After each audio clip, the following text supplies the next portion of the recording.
Lord, please bless my plans today. Lord, salamat sa isang magandang araw. Salamat sa isang araw na pagbibigay niyo sa akin ng inyong proteksyon at pagmamahal. Salamat sa laging pagsama niyo sa akin. Salamat sa laging nakahanda kayo para tulungan ako. Alam ko na makakasama ko na naman kayo dahil ang araw na kasama kayo ay isang buong araw na puno ng pagpapala, puno ng mga magagandang bagay, puno ng proteksyon na para sa akin at para sa aking pamilya. Panginoon, marami po akong gustong gawin. Marami po akong naiisip na gawin sa araw na ito at sa mga araw na parating. I-bless mo po ang lahat ng aking plano ngayon.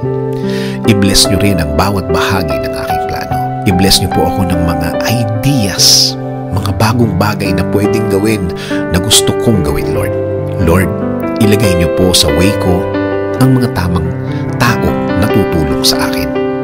Ilagay niyo po sa aking buhay ang mga tamang tao na magiging guide ko na pwedeng i-share sa akin ang mga learnings na nasa kanila. Mga bagay na nasa kanila. Mga bagay na natutunan nila sa kanilang mga buhay. Panginoon, ibigay niyo din po ang mga bagong opportunity sa aking buhay. Mga bagay na kailangan ko po sa aking plano. Mga bagay na kailangan ko po na nasa akin para makatulong po sa akin. So I'm asking you, Lord, to please bless my plan. Bless niyo po ang aking mga dadaanan na experience. Mga pangyayari na sana po hindi po mabigat sa akin at hindi po mabigat para sa aking plano. Lord, panatilihin niyo po akong malakas. Ilayo niyo po ako sa mga sakit at mga viruses na nagkalat sa labas ngayon. Protektahan niyo po ako sa buong araw ngayon at sa mga araw na parating, Lord. Patuloy niyo pong bigyan ng solusyon ang aking mga problema. Patuloy niyo po akong bigyan ng wisdom. Turuan niyo akong maging mahinahon.